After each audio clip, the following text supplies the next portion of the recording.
¿Cómo están, amigos? Martes 19 de mayo, estas son las primeras noticias. El día de hoy amanecimos con muchísimas noticias y una de las más importantes, considero yo todavía, sigue siendo todo lo que tiene que ver con relacionado a la pandemia, a la contingencia que estamos pasando en México.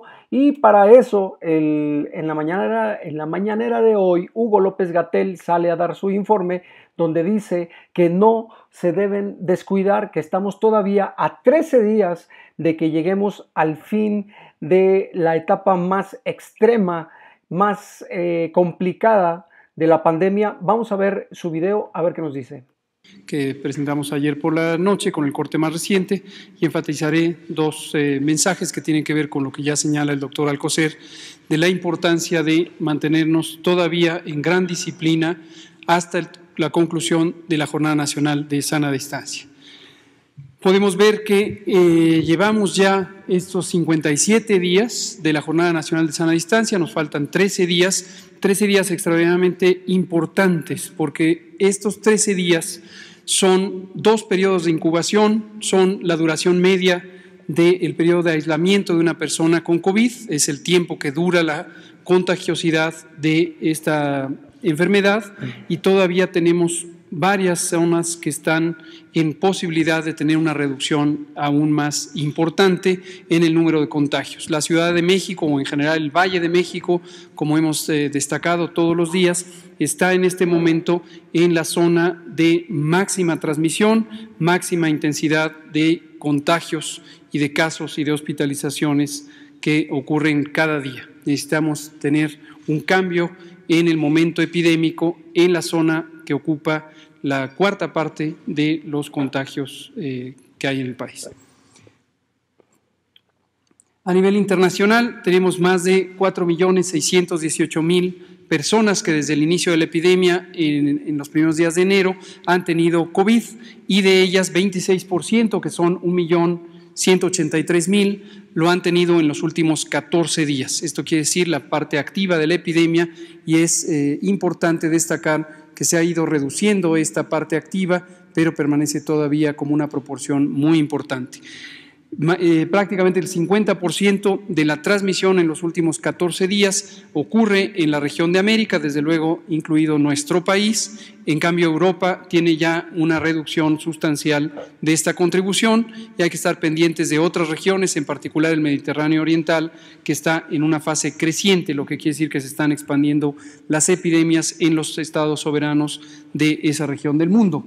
En la siguiente podemos ver la situación de México, donde 51.633 personas desde el 28 de febrero, donde tuvimos el primer caso confirmado, han tenido COVID, y de ellas 11.300 han tenido esta enfermedad en los últimos 14 días. Esta es la parte activa de la epidemia, y como pueden ustedes apreciar, a lo largo de las últimas 7 o 10 días, esta proporción de personas con enfermedad activa en los 14 días recientes ha ido incrementando, lo que corrobora precisamente el mensaje de que tenemos una epidemia todavía en fase creciente en varias ciudades, más una epidemia en fase de estabilidad en la Ciudad de México y el Valle de México. Desafortunadamente, 5.332 personas han perdido la vida por esta enfermedad, y se han estudiado más de 177.000 personas que en su momento fueron casos sospechosos y resultaron en los 51.000 confirmados o los 98.567 que fueron descartados. En la siguiente podemos ver el mapa acumulativo. Hoy no me voy a concentrar en él, lo presentamos todas las tardes, pero quiero destacar la parte activa de la epidemia en las siguientes dos diapositivas. En este mapa, en el que sigue, vemos la parte activa. Hay noticias positivas. Algunos estados, en concreto Baja California Sur y Nayarit, han pasado a un momento de disminución de transmisión, por lo que aparecen ahora en verde, en la medida en que el número de casos que han ocurrido en los últimos 14 días es inferior a 100 casos, cuando antes estaban por encima de esta cifra. Vemos también el estado de Quintana Roo, que se destaca aquí en esta gráfica de barras, que era de los primeros 4 estados con mayor transmisión, y hoy se encuentra en la posición número 11, porque está disminuyendo muy rápidamente su transmisión de esta enfermedad. La siguiente. Cuando lo vemos por incidencia, 8.8 personas por cada 100,000 habitantes, 8.8 por 100,000 habitantes han tenido COVID en los últimos 14 días y lo podemos comparar tanto en el mapa con las intensidades del color verde como en la gráfica de barras, en donde vemos que la Ciudad de México tiene todavía una intensidad de incidencia muy alta, 30 por 100,000 habitantes, mientras que el Estado de México, que es fundamentalmente la zona conurbada en el Valle de México, tiene casi 25 por 100,000 habitantes. La siguiente. Tenemos las defunciones que han ido acompañando, desde luego, en fecha de ocurrencia, con un desfase promedio de 9 días que se puede extender hasta 36 días posteriores al inicio de los síntomas. Me refiero en el segundo caso a las personas que han tenido que ser hospitalizadas y que permanecen, algunas de ellas, por periodos muy largos en las terapias intensivas. Y se encuentran todavía sumando las defunciones en la medida que tenemos una importante carga de casos nuevos y que estos casos nuevos a su vez dependen del acúmulo de casos activos que existen en los últimos 14 días. La siguiente.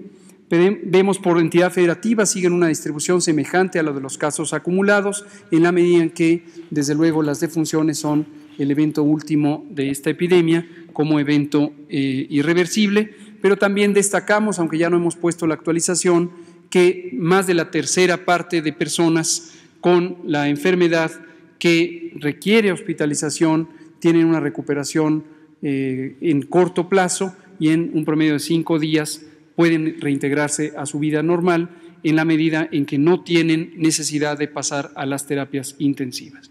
La siguiente y la siguiente. Vemos la curva acumulada, 51,633 casos, de los cuales 2,414 se registraron en las últimas horas, en las últimas 24 horas, contadas desde ayer y el día previo, y esto representa un incremento de 4.9%. Como se puede ver en las barras que están en la parte baja de la diapositiva, las columnas anaranjadas, se encuentra en esta fase de estabilidad en donde tenemos una alta transmisión, pero no hay un cambio significativo de día a día en el número de casos.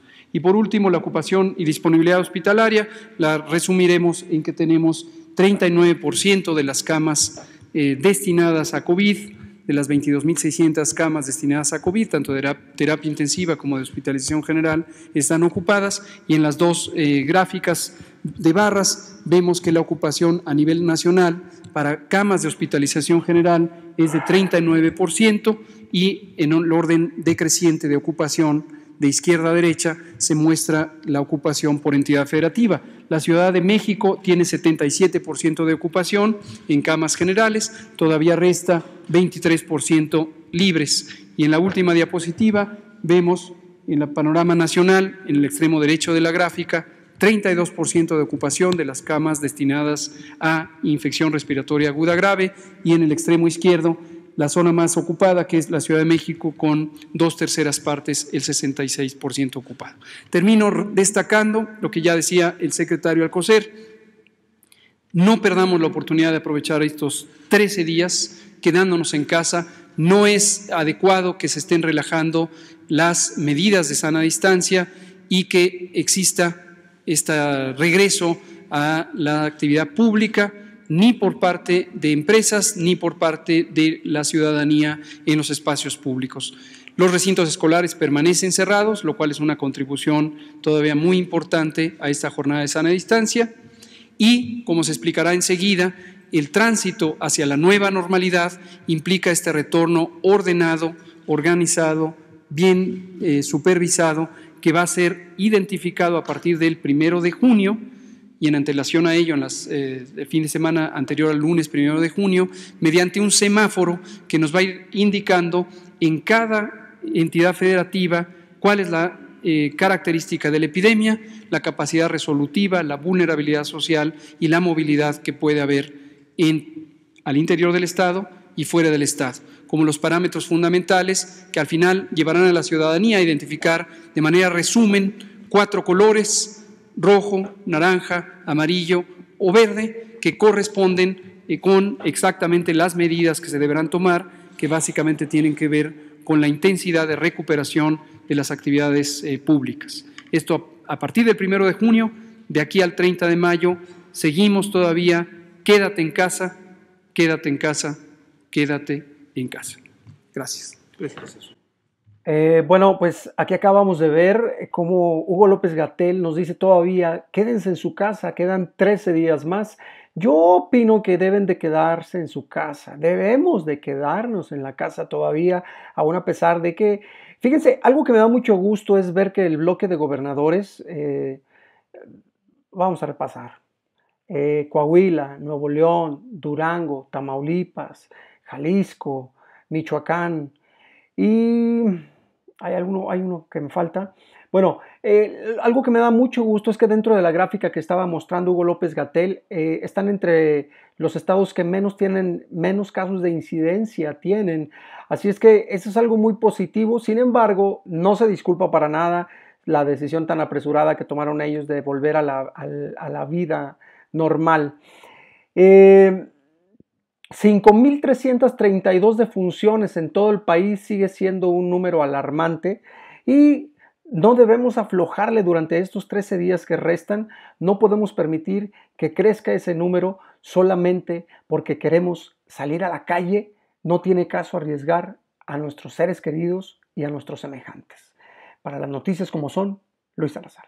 Ya me voy.